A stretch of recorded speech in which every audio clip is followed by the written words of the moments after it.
日本70年的军工巨兽复活吗？今天特别来看到因为高市高喊着抗中大扩军，现在呢推升了最新在过去这一年3家日本非常重要的军工产业，包括了三菱重工、IHI 还有川崎重工的股价1年之内暴涨那么弱日元现在是让日本的百姓叫说真的是日子过得苦哈哈。没有想到呢，贝森特近期不是说了吗？他要来去救日元，但是大家挖一下他过去的历史他曾经大幅的放空日元，获利10亿美元的一个金额到底怎么回事？现在华府会全面介入管东京吗？今天我们会做深度的剖析，欢迎观众朋友留言跟我们一起做互动。如果您认为日本现在扩大它在军事上面的发展是军国主义混复苏，留言写1；如果您认为还没有这样的迹象，留言写2，跟我们做互动。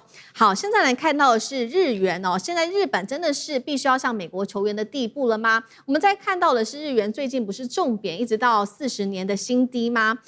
其实呢，在过去日本政府是一度认为说日币贬值其实是对日本非常好的。高市早苗当时是这样说的，他说日币贬值就很有利于我们这些大企业的出口啊，我们日本赚得盆满钵满。确实他当时是这样子认为的，但是现实现在狠狠的把他打脸了，因为确实我们看到出口的大企业有赚钱，但是老百姓过得很痛苦啊。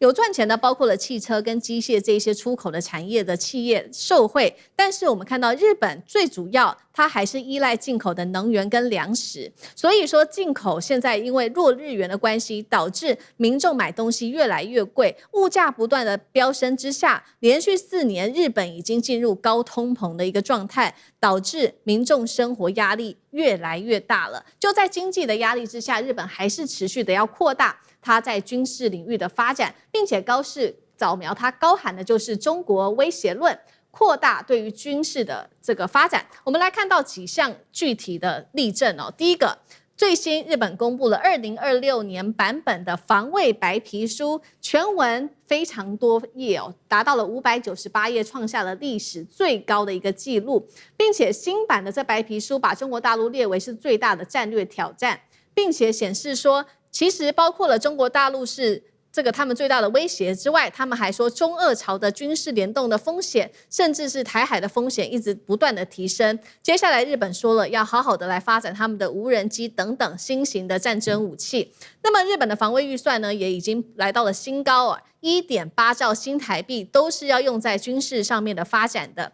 再来我们就是看到了这3家非常日本最重要的军工御3家，在过去1年股价暴涨翻倍三菱重工还有这一家是 IHI 跟川崎重工等等，被视为说就是因为日本要来好好的发展他们的军工了。那高市早苗我们来看到，因为这个经济表现真的太差了，民众对于安全议题其实没有什么感觉的，所以最新他的民调已经跌到只剩下41%了，70%民众不满现在日本的物价不断的在飞涨。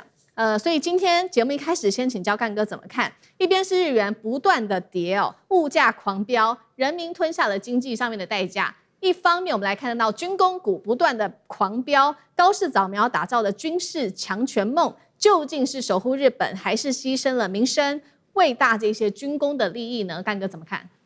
日本现在有一个笑话，就是股市狂欢跟货币崩溃同时上演。奇怪了，这个到底是国家的福还是国家的祸啊？大家都狂欢，为什么？飙嘛，台湾也一样啊，韩国也一样啊，对，反正还有4代同堂啊，一家4代通通都贷款去玩股票了，这是正常的情况吗？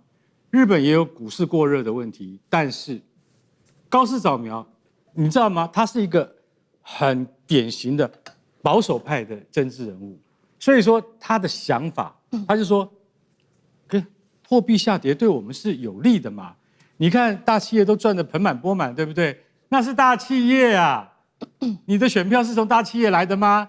民主国家你要想到，你的票是从老百姓的手上出来的，但是他眼睛里面，他只有什么大企业，所以说他让股市他让汇市，让市场去决定。我老实讲一句，他就是刻意在压低日元的币值。那日元已经跌到40年来最低了，通货膨胀连4年来都超过2%，这很严重哎。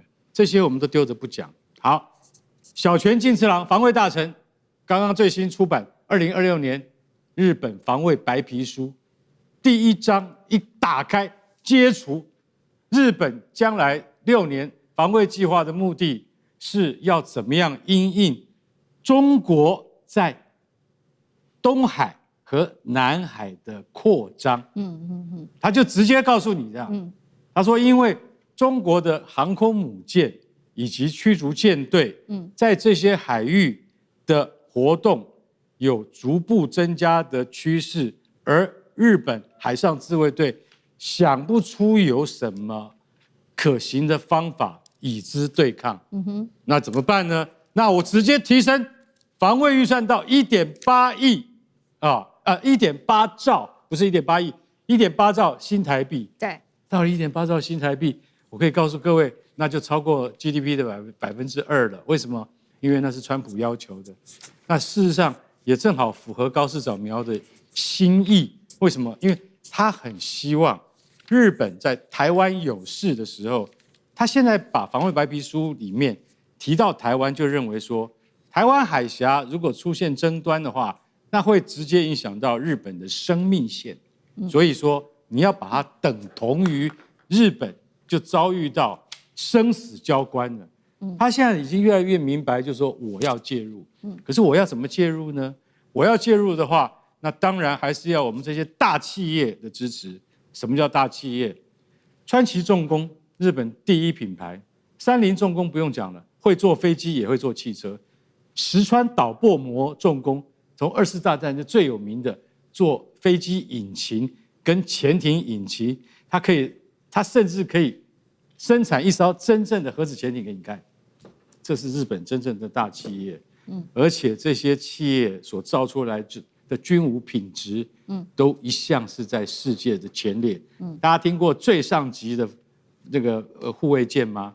最上级的护卫舰不但澳洲要买，印度要买，台湾也要买，谁的？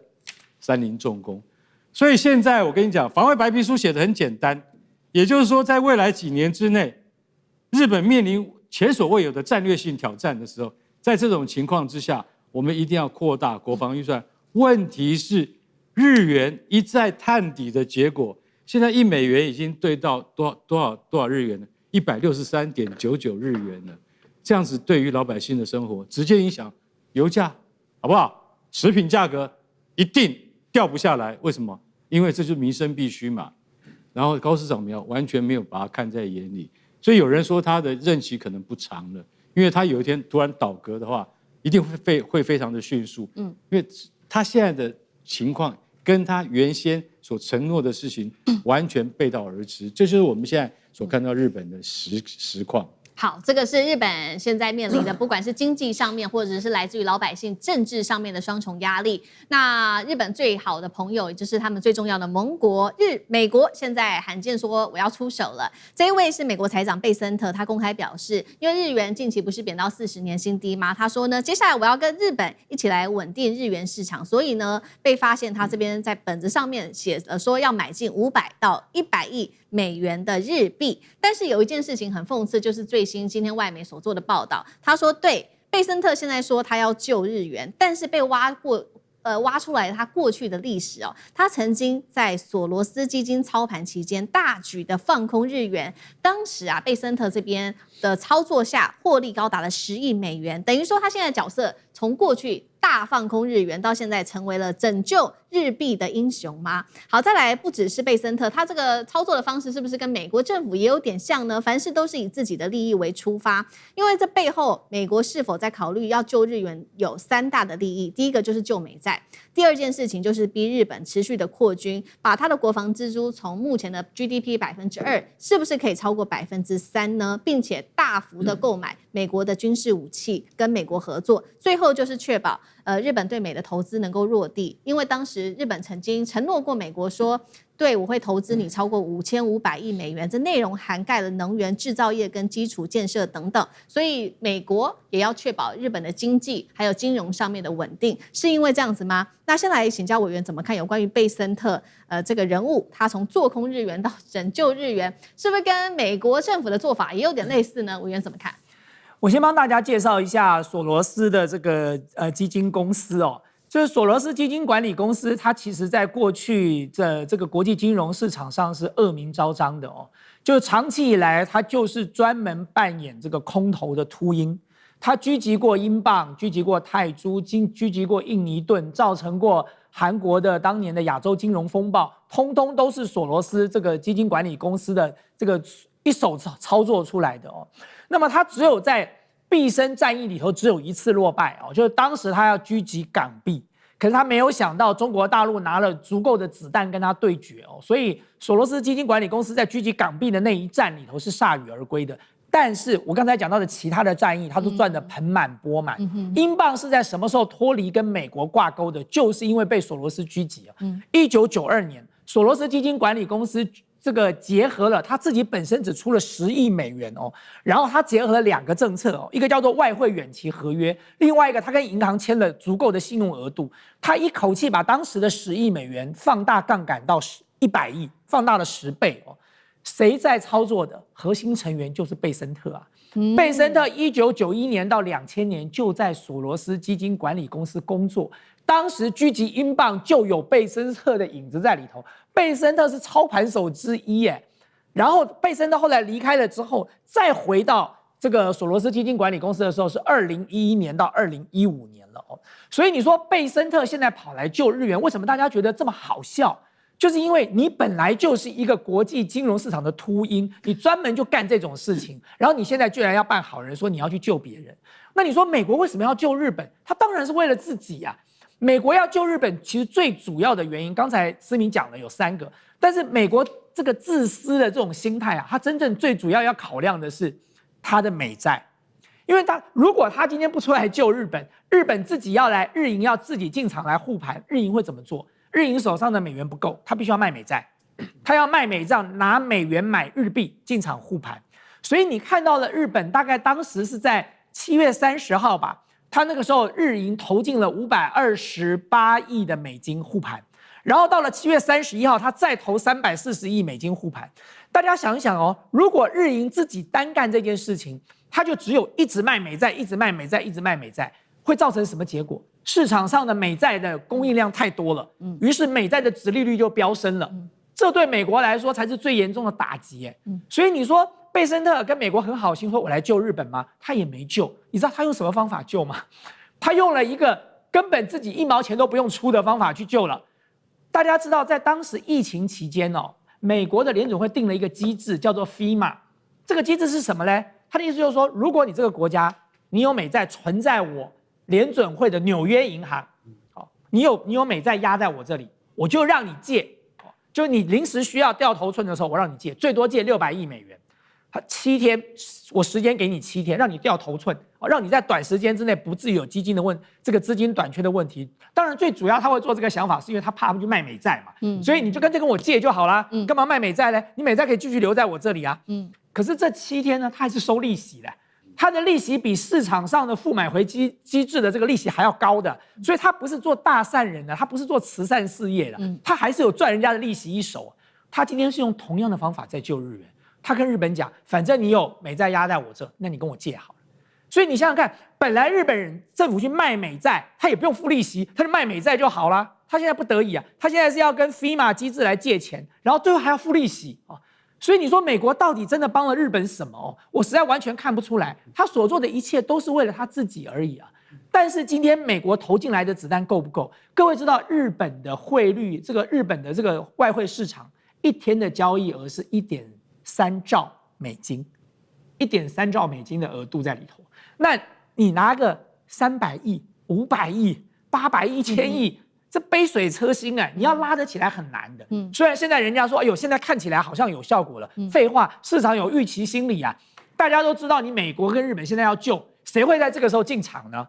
而且现在有很多人开始回补了。我当时低价买的日币，我现在高价把它卖掉，我赚你一手啊！我在等着下一次再进场。现在大家在等什么？在等你美国跟日本的子弹用完嘛。因为很显然的，你手上没有无穷无尽的子弹可以用啊。当这个子弹一旦用完了，日元又马上会急转直下，所以你们就看到它最快就拉到155，然后现在在157、159不断的震荡。为什么？就是因为后继无力了。用这种方法去拉抬日元根本是不可能的。不解决日本跟美国基本利率的这个差距哦，1%跟3.5%到3.75%的这种差距。这个问题不解决，套利交易会永远存在的。好，那上这个又怎么看呢？我想这次其实都知道了，其实到底这次美日联手花了多少钱？其实有统计出来，在这一波的这个7月30号、30号这2天当中，日本拿出了870亿美金，那么美国大概拿出了大概100亿美金左右。如同刚刚其实大天讲得很清楚所以他就不要让日本当中卖掉美债，因为之前要知道，今年4月、5月的时候，日本已经干预一波，后来没有用。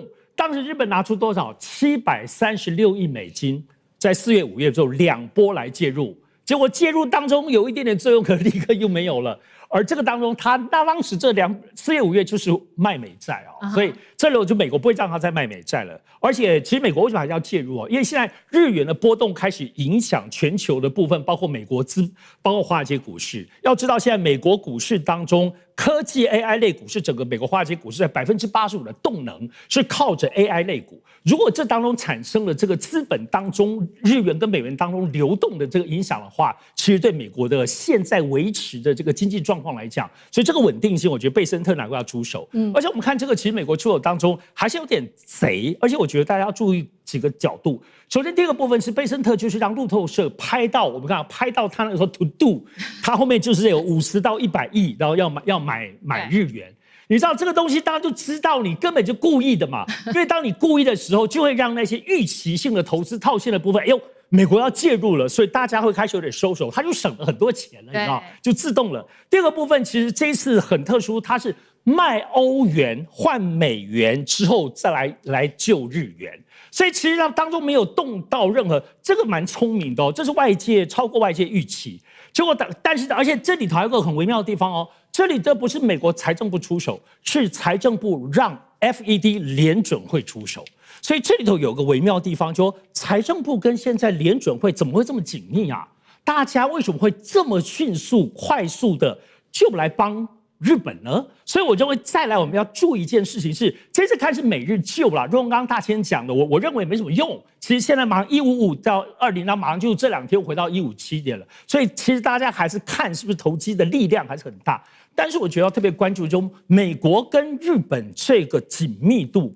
我觉得你知道钱袋子这件事情，而且为什么在这个时候救，还是很微妙的。所以这里头其实美日之间的紧密关系，包括军事，包括等等的中日的这一些中国跟日本现在这些冲突，你看如果救日本，按照川普的个性，早就大说他是他的功劳，川普都一直保持沉默。现在在对日本很多的这些微妙的地方，川普都有一点疏离。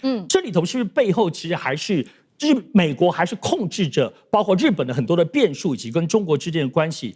这一次的这个救日元，我觉得大家要看深一点，后面这个深层度其实是要值得注意的。